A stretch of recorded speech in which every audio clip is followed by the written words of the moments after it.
It is afternoon. So the first hearing we'll have will be the Office of Attorney General and Mr. Martin DeBoer. Thank you, Chairman, Committee. My name is Martin DeBoer. I'm a fiscal analyst with KLRD, and we do have the Attorney General here with us today and his staff to answer any questions you may have. As all other budget analyses you've seen, the first few pages are just a general overview of the agency. So I'd like to start on page 5 for fiscal year 2023. At the top of the page, you have a table with the approved amount by the 22 legislature that totaled $61.8 million. Then you have an SGF reappropriation of unspent funds that carry over from 22 to 23 of $291,000. So the legislative approved amount total after the reappropriation is $62.1 million. The agency's revised estimate is 62.5 million, including 6.8 million SGF for fiscal year 23. So this is an all funds increase of 445,000 above the FY23 approved amount. The increase includes 445,000 for various different adjustments within the agency. And this is the previous administration fully funded all positions and everything within the agency, so the new administration could come in and adjust as necessary. The agency estimate also includes 178.6 FTE positions, which is an increase of 1.2 above the approved number. Would like to note that they do have 2 off-budget FTE positions. These are DUI prosecutors funded by ks.gov. So they're specifically for ks.gov.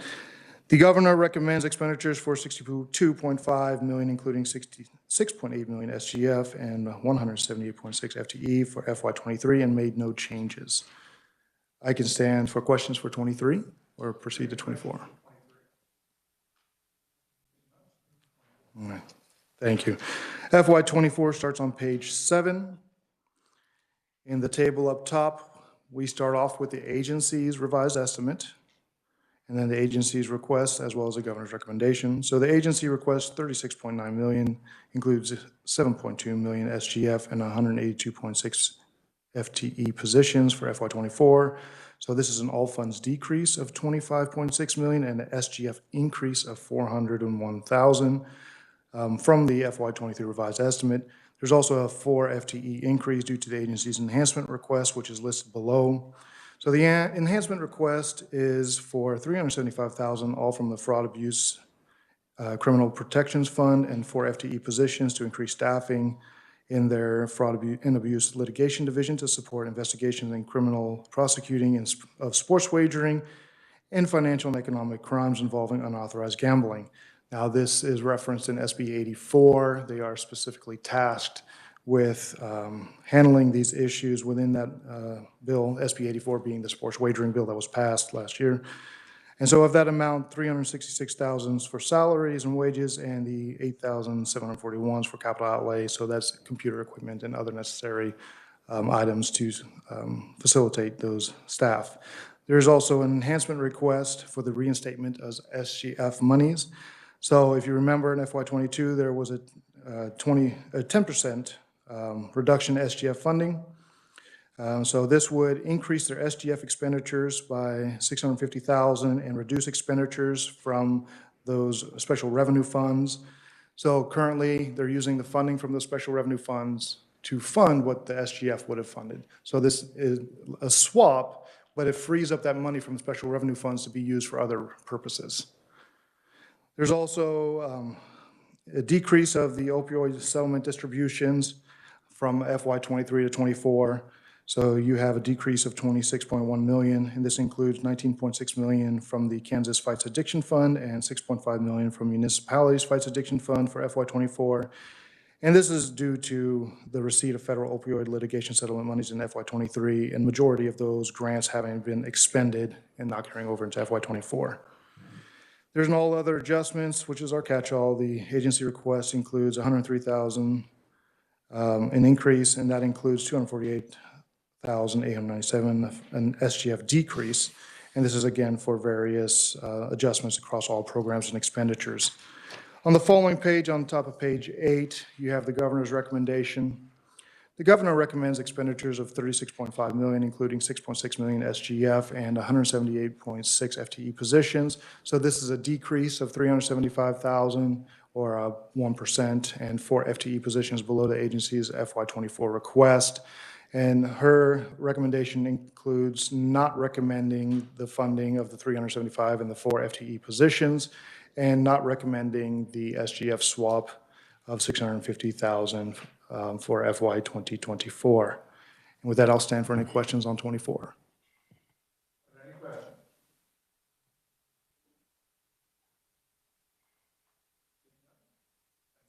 Thank you.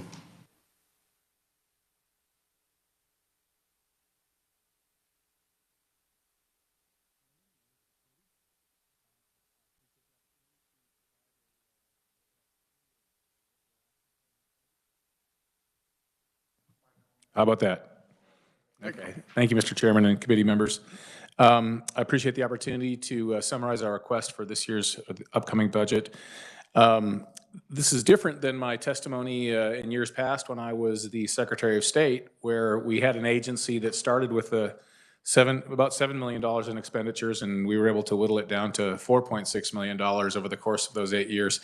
And I took great pride in that, but I find myself here asking for more money, and I'll explain why, because I think the situation is one where the core mission of the agency is at risk, and that's what this really goes to. The summary of my message is that essentially we need to restore the budget cut that the governor made in July of 2021, which was the FY22 budget, where there was a 10% across the board cut. The economy's back on track now. Kansas appears to have a significant budget surplus, and we have a dire need in the agency right now to get back to where it was before that cut. Before I do that, I want to just really briefly explain the core missions of the agency. I'm not going to go into detail, but it's on pages 1, 2, and 3 of my testimony. You have the Office of the Solicitor General, which represents the state in all both civil and criminal appeals, defends state laws whenever they are under attack in the courts. You have the Civil Litigation Division, defends the state in all tort claims and other things. Criminal Litigation Division prosecutes cases that are referred to them, usually the most severe, most heinous crimes, referred to them by the counties and district attorneys. You have the Crime Victims Compensation Board. You have the Victim Services Division, Legal Opinions and Government Counsel, which we refer to as the Logic Division. That's the one you may have some interaction with whenever you request an Attorney General opinion. We have the Consumer Protection and Antitrust Division. We have the Fraud and Abuse Litigation Division, focusing on white-collar crimes. We have the Medicaid Fraud and Abuse Division, which focuses on that particular type of fraud, and it receives 75% of its funding from the federal government. And then we have the Medicaid Inspector General, which is a position that's a creature of state law and sort of shares responsibility with the Medicaid Fraud and Abuse Division. So let me just say a few words of overview about our budget. If you look at in using round numbers, if you look at the overall budget, it looks very large, $62 million annually approximately. However, we have to remember that $34 million of that consists of opioid settlement funds that are essentially passed through to the recipients of those funds. So of the remaining $28 million, which is the part of the budget that we're dealing with on an everyday basis, the SGF provides about $6.8 million. The remainder comes from fees, fines, and federal funds.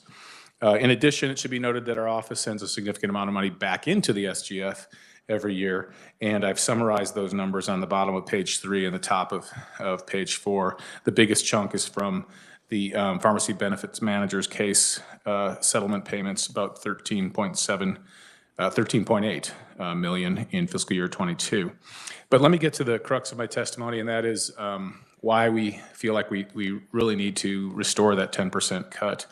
In the governor's message for the fiscal year 23 budget, she recognized the importance of funding law enforcement, and we fully agree.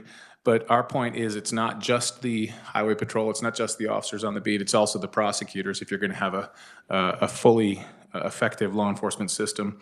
And that's where the Attorney General's office has had some difficulty for the past several years. This problem has emerged, but now it's at a point where it absolutely has to be addressed. Right now, we have 178.6 FTEs, and 33 of them are unfilled. But the problem becomes worse when you look at those 33 positions. 23 of the 33 unfilled positions are attorneys.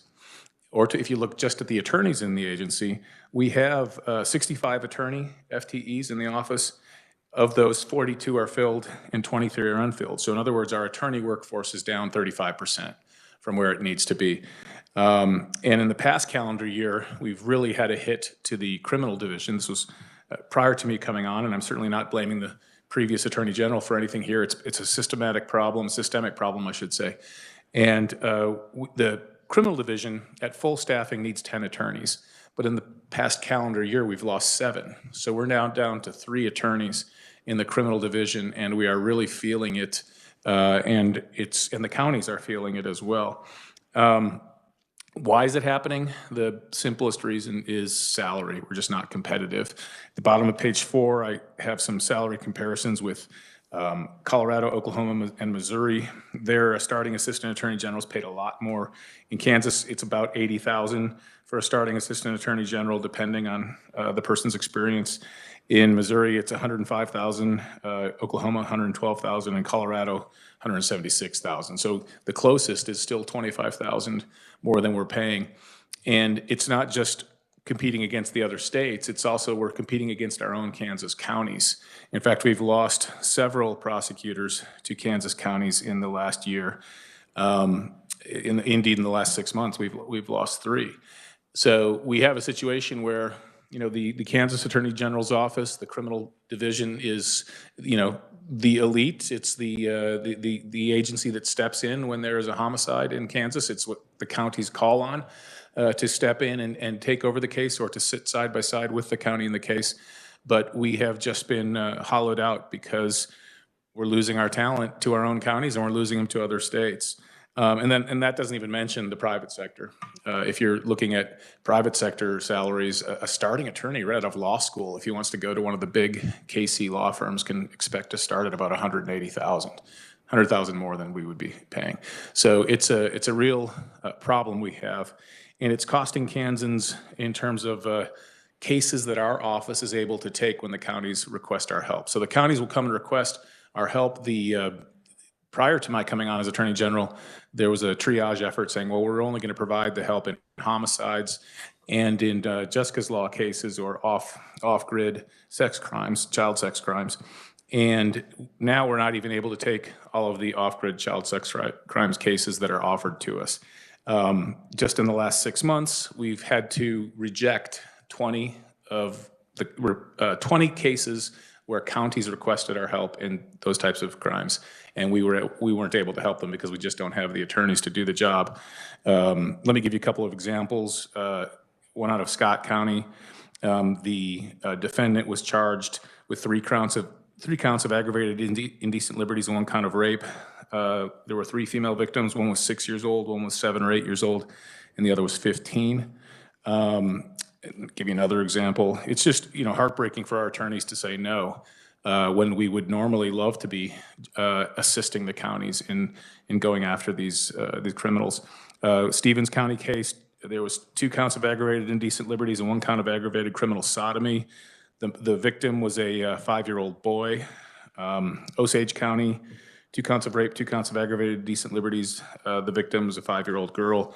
These are just cases that we absolutely want to be able to say yes when the counties come in asking for help, and we just need to recruit more criminal prosecutors. So that gives you a sense of how dire the situation is. Our attorneys are very dedicated, extremely skilled.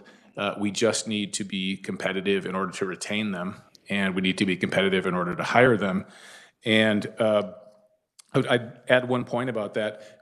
Assuming that you all agree that we need to raise our salary level to keep these attorneys and hire them, it's really something that has to be done across the board, because let's say you bring in 2 new prosecutors, you don't want to bring them in at a salary level significantly higher than the people who've got all the experience and have been doing a great job over the years. So you have to raise the existing attorney's salary a bit to compensate for the overall increase. So it's a conundrum that's going to require your help. And that's why we're asking for the restoration of the $650,000 cut. The other part that we're asking for is the $375,000 for the Fraud and Abuse Criminal Protection Fund. That's that was mentioned by your council advisor. This is for prosecutors, 4 positions who would support the sports wagering legislation that was passed last year. My understanding is that that fund becomes available in July of 2023, and we're asking for what was assumed when that bill was passed, half of that amount, so $375,000 to fund those 4 positions. Again, assuming we can recruit them and fulfill that mission which you all have given us. So that's a quick summary of where we are. The bottom line is we're asking for support because our core mission is under threat here due to the departure of so many attorneys over the past few years, and we need your help to stem the bleeding and hopefully solve the problem.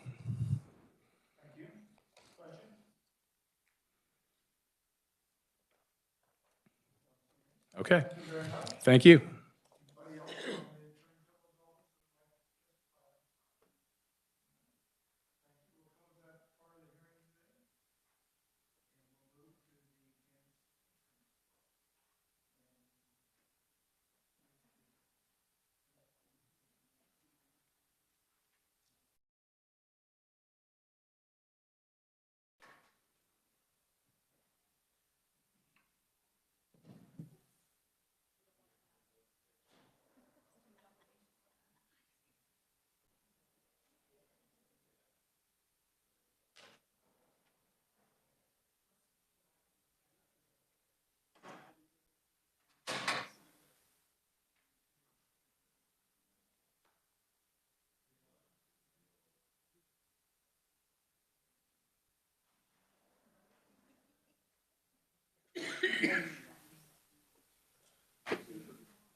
Our next hearing will be the Kansas Insurance Department and Jennifer Light.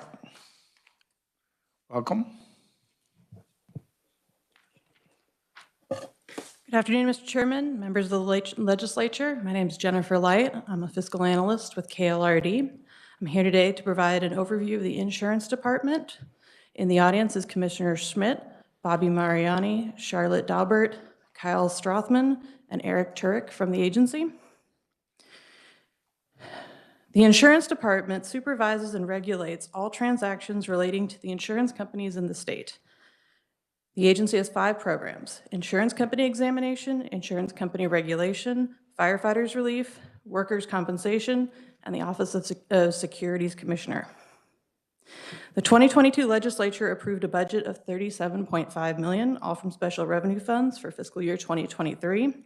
The next several pages include an overview of the agency and the major funds. If you turn to page 8, that begins the more in-depth fiscal year 2023 analysis. Top of page 8 is the table breaking down the agency and governor recommendations for fiscal year 2023. The agency submits a revised estimate of $39.1 million in fiscal year 2023. This is an increase of $1.6 million above the fiscal year 2023 approved amount. The major increase includes the increases within the agency include a $2.5 million increase for aid to local units. This is for distribution to local firefighter relief associations, the Kansas State Firefighters Association, and the Firefighter Relief Association. There's an overall decrease of just under $925,000 in other adjustments. There's a decrease in salaries and wages of just over $130,000.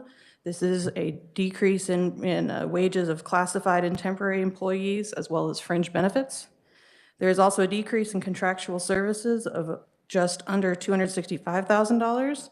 This is attributable to a decrease in lawyers' fees, hospitals and nursing homes, other professional fees, and physician and medical associations. This is partially offset by an increase in payment to accountants and auditors. There's the top of page 9, there's an increase of capital outlay of $450,000.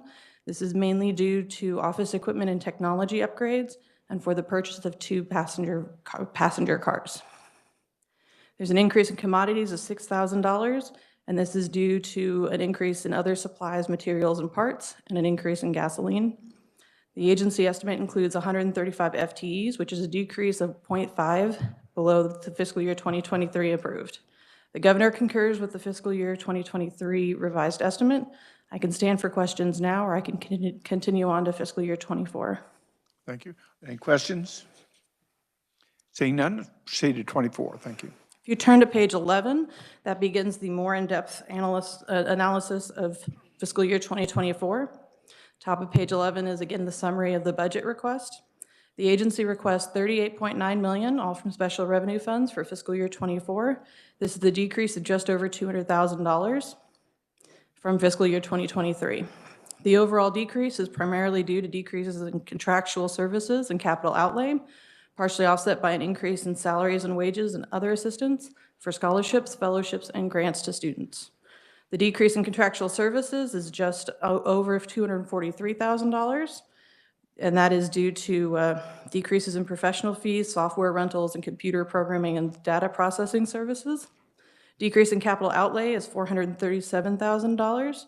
This is mainly due to a decrease in office equipment, and they do not need to purchase another new 2 cars in fiscal year 24. That is a one-time purchase in fiscal year 2023. Salaries and wages have an increase of just over $420,000, and this is attributable to a 5.5% budgeted salary increase, as well as increases for the employee contributions for group health. There's also an increase in other assistance for scholarships, fellowships, and grants of $50,000. There is the agency is requesting 135 FTE, which is the same as their revised amount for fiscal year 2023. The governor concurs with the agency's request for fiscal year 2024. The rest of the report is a program analysis. I do want to point out on pages 21 and 22, that is the firefighter relief program. There's also a section on workers' comp on 23 and 24. Workers' comp is not the full workers' comp. It's a subset of it. The full regular program for workers' compensation is in the Department of Labor. And then the firefighter relief fund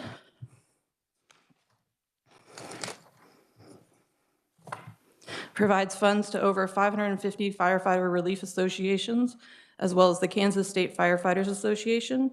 Each association is comprised of the eligible fire departments within the district. Payments are used to train firefighters, provide benefits to firefighters injured on duty, and purchase insurance coverage for the firefighters. It's financed by a 2.0% tax on specifically on fire and lightning insurance premiums collected in the state. And with that, I will stand for questions on fiscal year 2024.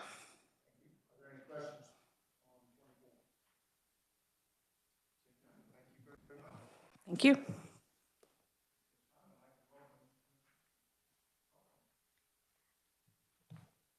Thank you very much, Mr. Chairman. It's always a pleasure to come and speak with you.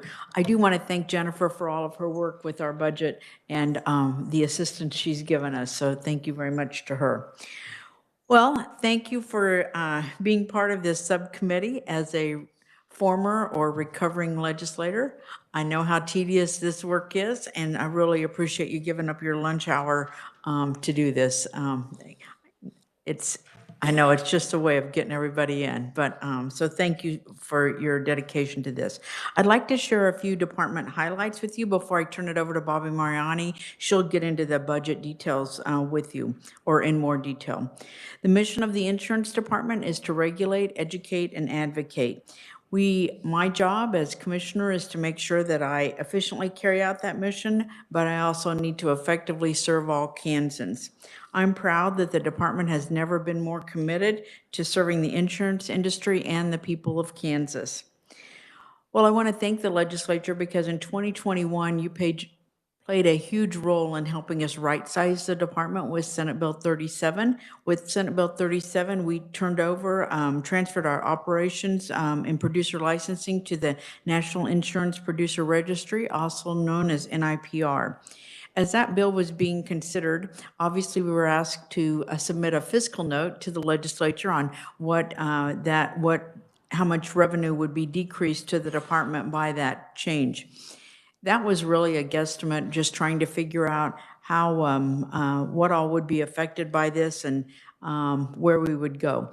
So we estimated a $5.2 million decrease in our revenue over a 2-year period of time. That is money that went back to the industry and quite frankly is really great because it lowered the cost of doing business in Kansas. And anytime we can do that, that's a good day in Kansas. To date, I will report to you that the actual decrease has been $4.5 million, but we have until June 30th for our final numbers because at the end of this fiscal year, and I believe that we will meet or exceed that $5.2 million goal by the end of June 30th. Senate Bill 37 was really just the beginning of what we were, improvements that we've made to producer licensing. By state law, anyone who wants to sell insurance products in Kansas, be a producer, has to be fingerprinted. And so we have been looking for ways to improve that fingerprinting process. As you might realize, COVID had a big impact on that process of places that weren't taking fingerprints, weren't open to take fingerprints. So we have worked really hard on our live scan fingerprinting. We used to take your fingerprints, put them on a card, mail them to our office, then we would transport them over to the KBI. As you can imagine, there's a lot of places in that system that things could go wrong. And while most of the time it went just fine, my job is to make sure it didn't go wrong. So we started looking at live scan. Live scan is a fascinating process to me. The fingerprints are taken on a live scan machine and they are electronically transmitted to the KBI. We don't touch them at the insurance department. They sit in a queue for us waiting to release them at the appropriate time. Well, at the beginning of this year, there were only 3 places in Kansas or beginning of last year, I'm sorry. We're only in February.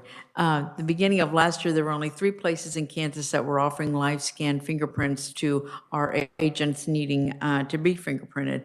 But we have worked pretty hard contacting all 105 counties, and we now have 20 locations in Kansas that offer live scanning. More to come soon. Actually, one right in our office that we're setting up hopefully by the end of this month. We've lowered the fingerprinting fees from $60 to $50 because that better aligns with the actual costs. And I know some of you are already familiar with some of the bills we're proposing, but some of the bills that we're proposing this year offers us the opportunity to have further flexibility to lower fees, and especially in that licensing space. But they aren't the only fees that we're talking about and that we're asking you to take a look at in our bills this year. We're trying to look for any places that we can where we can eliminate overly burdensome and, quite frankly, unnecessary fees. In the securities arena, last session, the legislature did assist us in ending the statutory sweep of the Securities Act fee fund. That has allowed the department to continue the moratorium on our securities fees. The fee moratorium for fiscal year 22 and 23 created a savings in the securities industry of approximately $32 million so far. We do expect that number to continue rising. We will be resuming fees in 2024, but I'm really excited to tell you that they will be significantly lower than the fees that were prior to the moratorium in fiscal year 2021. Again, just right-sizing the fees with what the services that we're offering. ks.gov. I hope that's something that you all are familiar with because we're out there educating people on that, especially in the securities area. We relaunched that website, smartinvestks.com.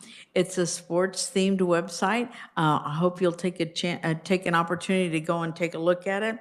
It's a part of our investor education initiative around our securities. It talks about rookie and veteran investors.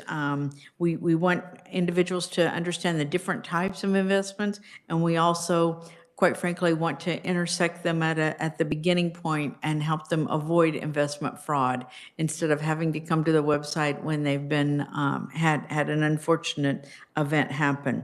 That smartinvestkansas.com or ks.gov also serves to promote integrity within the investment industry. And like I say, we're trying to empower all of our investors in Kansas. And we have tools on there, on that website, like Broker Check. We encourage all of you to go and look at your financial people and see if they're registered in Kansas. If not, give us a call. We'll have a conversation. So we also have law enforcement officers in the department that do work on fraud, both in the securities industry, security side of things, and also the insurance side of things. We refer all of our cases for prosecution, regardless of whether they're in securities or insurance, to the Attorney General's office. And I like to say we serve it up in a silver platter for them to prosecute. But we have a really good working relationship with the prosecutorial staff there. And I think we have refined that a lot in the last 4 years. And in my first term of knowing what they need to prosecute and knowing what, and then helping get that. And we interact with them throughout the cases. In 2022, we doubled the number of fraud cases that we referred for prosecution from the prior year. So consumer assistance is something that's near and dear to my heart. As many of you know, I'm a pharmacist by trade and education, and consumer assistance, or patient assistance in that case, has always been ingrained in me. I love doing that kind of work. So consumer assistance for me is a top priority within the department. During my first term, the 4 years, we recovered more than $26 million for Kansans. And last year, in 2022, calendar year 2022, we actually set a record of $7.6 million in recoveries for policyholders. And I'll put my consumer assistance division up against anybody because they are really good at their jobs. If we're not the people that they need to talk to on an issue, we'll make sure they get to the right area to do that. So now I'd like to turn it over to Bobby Mariani. She's our Director of Administration and HR, and she's really the pro at this. So with your permission, Mr. Chairman, I'll turn it over to her. Thank you. Yeah, it's kind of different to be on this side of the process, but I do really appreciate giving me the opportunity to come visit. As Vicki said, I'll talk a little bit more about the HR and the money side of things. We, like the Attorney General mentioned, we currently are trying to recruit for our vacant positions that we have in our budget request. Like many organizations, recruitment right now, especially for our very technical positions like financial analysts and examiners, as well as attorneys, are very difficult. And so we do, as you noticed in our request, we have requested some additional funds to use some of our money to increase starting salaries, because to compete with other folks, we're having to do that in order to recruit and retain our individuals. We also have found that if we cannot recruit those, then we end up having to use contractors, which is sometimes more expensive, but we have to do that in order to fulfill the mission of our agency. As far as fiscal matters, the governor did concur with our budget, and we would appreciate your consideration of our request as well. We are generally 100% fee funded, so we don't have any state general fund. We do have a tiny bit of a federal grant, a 2-year grant, but we don't normally have federal funds either.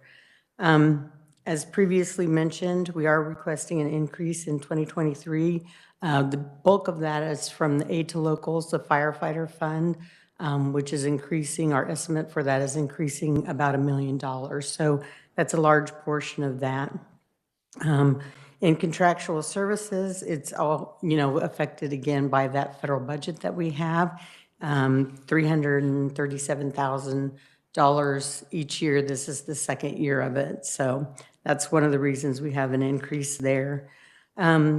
We do have a decrease in contractual services for 2024 because, as you might have remembered, the Bloomer case, the reason we had the moratorium on the securities fee fund, we did use some contractual services to help us determine the right amount of fees that we should charge and if we are providing the correct services or the services that our entities in that area want. So we use contractors to figure that out, and that's why we'll be able to decrease our fees in that area for next year, but we won't have those contractual services next year. The insurance regulation fee fund does have a healthy balance. We've talked about this for the last couple years as we were waiting on passage of Senate Bill 37 in order for us to determine just how much savings we could get in that area each year. As the commissioner mentioned, probably over $5 million each year we will reduce our revenue from here on out. We are also looking again at some of the fees that we could already reduce. We have, but we do have a bill, and it's Senate Bill 27 on your side. It says House Bill there, but we have one on the Senate that's Senate Bill 27 that will allow us to reduce some of our other fees. And so we do expect that to see some reduction now in that fee fund on the insurance side. And again, as she mentioned, the moratorium on securities. So that fee fund is down quite a bit as well. But for 23 and 24, rather than the large amount it used to be, it'll be down to about 5 million each. So we'd like to have a little bit of an operating reserve there. That'll cover our expenses and a tiny bit of operating expenditure. So with that, I'd be happy to answer any questions. Thank you, Mr. Chairman. I was wondering if you could talk a little bit about the 2.5 million increase above the approved amount in the firefighters relief fund. And then that gets to the Firefighters Relief Association. It's kind of interesting how that works. And how did we decide on the 2.5 million? That's just an estimate from the trends. In fiscal year 20, it was 14.3 million that was a pass-through. In fiscal year 21, it was 15 million. In 22, it was 16 million. So we're assuming that trend is going to continue. We basically pass through the premiums that we receive in the two areas that were mentioned on fire insurance and lightning insurance. So when those premiums continue to rise, then there's more money to pass through to those associations. Any other questions? Seeing none, thank you very much. Thank you. Anyone else here would like to testify for the Kansas Insurance Department?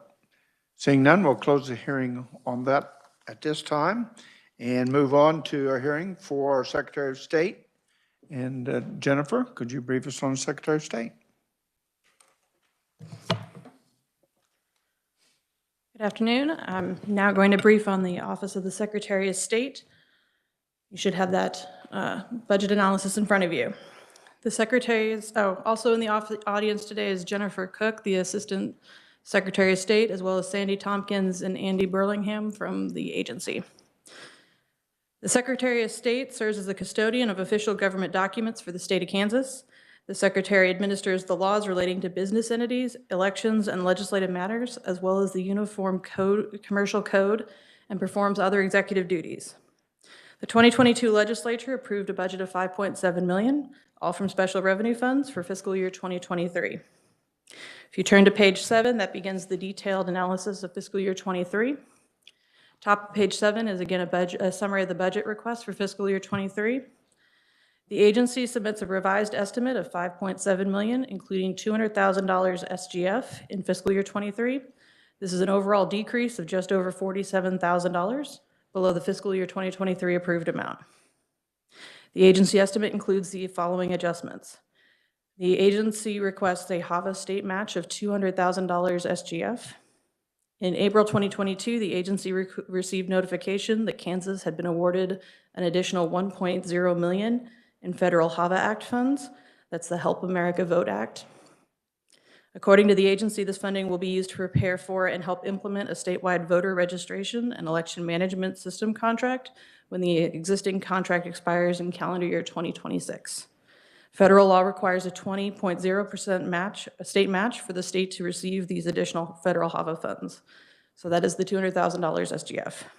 The revised estimate includes a decrease of just over $247,000. This is mainly in salaries and wages and contractual services. The decrease in salaries and wages is mainly due to having fewer employees during an off-election year.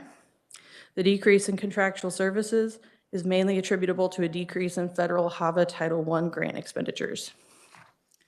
The top of page 8 is the governor's recommendation. The governor recommends a revised estimate of $5.5 million, all from special revenue funds in fiscal year 2023. And this is the decrease of the $200,000, as the governor's recommendation does not include the HAVA state match in fiscal year 2023.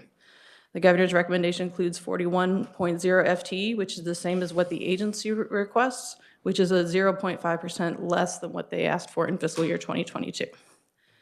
I can go ahead and stand for questions on fiscal year 23 now, or I can move on to 24. Any questions for 23? Seeing none, let's move to 24. Top of page 10 is fiscal year 2024's breakdown. The agency requests $5.2 million, all from special revenue funds. This request is a decrease of just over $475,000. The agency request includes a decrease in contractual services for decreases in printing and advertising. There's a decrease in capital outlay, mainly for non-capital equipment, processing equipment, and the lack of the need for the HAVA federal funds match. The agency request also includes 41.1 million FTE for fiscal year 24. The middle of page 10 is the governor's recommendation. The governor concurs with the agency's request with one adjustment. The governor's recommendation includes a transfer request of $200,000 to the agency's democracy fund. This is to provide the 20.0% match state match for HAVA election security grants for the 1.0 million. The democracy fund in the agency is used for all state match requirements for the HAVA grant awards and receives interest on the balance. The governor's recommendation also includes 41.0 FTE, which is the same as the agency's amount. The next section covers the supplemental enhancements request. The big difference is the agency is asking for the $200,000 in 2023. Governor recommends 2024. I do want to point out that the agency has an additional HAVA request that they're going to talk about. That is not included in this because it was found out about after the budget analysis was done. With that, I'll stand for questions on fiscal year 24. Okay. Any questions on 2024? Seeing none, thank you very much. Thank you. And Jennifer, welcome to the committee. Good afternoon, Mr. Chairman, members of the committee. I'm Jennifer Cook, the Assistant Secretary of State. Jennifer also did an excellent job of covering and summarizing our budget request. I would like to highlight a couple of things that we provided in our written testimony, primarily focusing on the HAVA grants. As is indicated, in April of last year, we were notified that we were receiving $1 million in HAVA grant awards. These are formula grants. They're approved through congressional appropriations. So we received notice of a $1 million grant, which requires a 20% match. So we included that in our 2023 revised budget request. In our discussions yesterday in House budget, we did indicate that if that were to be provided in 23 or 24, either year would be fine with the agency. We are required to receive any required state match within 2 years from disbursement. So we received these funds in early May of last year, so we have a 2-year period to receive those funds. Separately, in December of 2022, Congress again appropriated another $75 million for HAVA grants. So we received notice of those funds, $1 million in January. So we are also, we included it in our testimony, we are also requesting a 20% match for those funds to be able to expend those. Again, it has a 2-year window for us to receive those in order to be able to use them. So that would push out to being able to, needing to receive those by April or May of 2025. The other piece in our testimony I just want to draw the committee's attention to, we have been working very aggressively over the last few years to move off of our aging computer system. I think you've probably heard this a couple of years now, the S400. We made some excellent progress on that in 2022. A year prior to that, the legislature approved an update to our notary statutes, which was very much needed, and we're very appreciative of that. As part of that, we moved our notary program, which commissions the notaries, 50,000 of them in the state of Kansas. So we were able to move that to our new system. Notaries are now being able to file their applications online or renew their applications, which has been very helpful, I think, in cutting down some processing time there.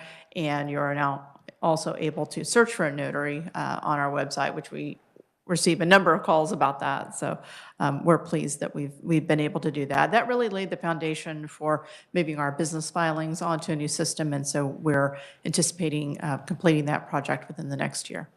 Mr. Chairman, I'd be happy to stand for any questions the committee may have. Thank you. Any questions? Yes, Senator Pittman. Thank you, Mr. Chair. Thank you for the testimony. It's really nice to have you here. On the IT update, that IT is specifically around online filing services, not necessarily election related, correct? That is correct. So we have an IT fund, essentially a fee fund. And so when someone files online, a portion of that fund goes to fund that IT fee fund. But it's a totally different IT system that you're talking about than those dealing with election security, election type things. Yes, that is correct. Thank you. Senator Fagg. Thank you, Mr. Chairman. Is it, if I'm reading this right, the Secretary of State is charged with the thank you. The Secretary of State's charged with the implementation of the Highway, or the Federal Help America Vote Act. So is that required, or is that something that, is that a law that says we have to do that, or is that something that we have the opportunity to do that? That is a federal law, and there are corresponding laws in our state laws that speak to HAVA implementation. So that occurred after the elections in the early 2000s. They put some provisions in place to try to address some of those issues. Any other questions? Oh, yes, Senator Pittman. Sorry about that. On the timing, obviously the governor had an idea to 2024 versus 2023. Did you weigh in on whether you were agreeable with that, or if that's like causes a lot of heartburn on your side? We understand it. You know, the 2020, we're more than halfway through with 2023. So I think if we had certainty on 2024, that would not cause any issues for us that we can anticipate at this point. Okay, thank you. Any other questions? If not, thank you very much. That concludes our hearing for the Office of Secretary of State. And we do have a little bit of time, is that right? Okay. We can move on to deliberations, and let's move to the Office of Attorney General.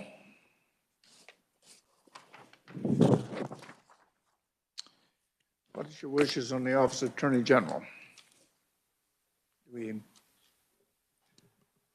Senator Pittman. Mr. Chair, we can deliberate if you want and go through this. I haven't had time to review some of the different changes. There is a difference between the governor's recommendation and what's come out of here. I think some of these are obviously just things that are through the transition of the Attorney General's office, probably minor things in some ways, but I was hoping we could wait, but it's fine if you want to go ahead and go through with that. Senator Fagg? After listening to the Attorney General, you know, I'm thinking if we made a motion for agency's request, I don't know, can you do that kind of thing, Mr. Chairman? For this agency requested here? So the governor's request, we do the agency's request. That I didn't see anything that bothered me, but I hear what Senator Pittman's saying too. Senator Pittman. Yeah, I think the 4 FTE, I think from my understanding, it was an agreement with the previous Attorney General's office that they were going to split that gaming fund 50-50. My understanding is that they just didn't know if the current office was in agreement with that or not. Obviously, seems like they are by default here. So the other one on the 650, we do have 23 open attorney positions open, and throwing in extra money at this point might be premature, where they could use a little bit of shrinkage, get their staff up to speed, and then maybe do that salary increase that they're talking about. Obviously, you know, everybody wants more money right now to hire folks. That's my thought on it, so just laying that out there.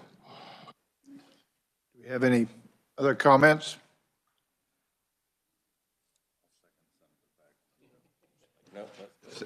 Senator Fagg.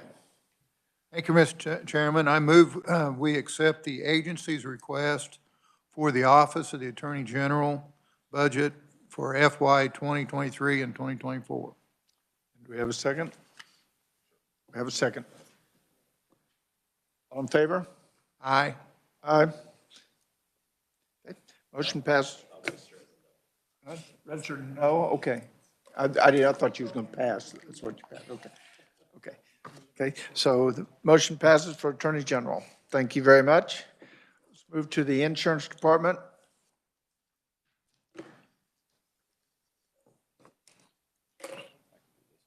Okay. Senator Clays? Mr. Chairman, I move that we concur with the governor's recommendation for the Kansas Insurance Department for FY '23 and '24. I have a second. Second by Senator Fagg. Any other discussion? All in favor? Aye. Aye. Okay. Motion passes. And the last one would be the Secretary of State.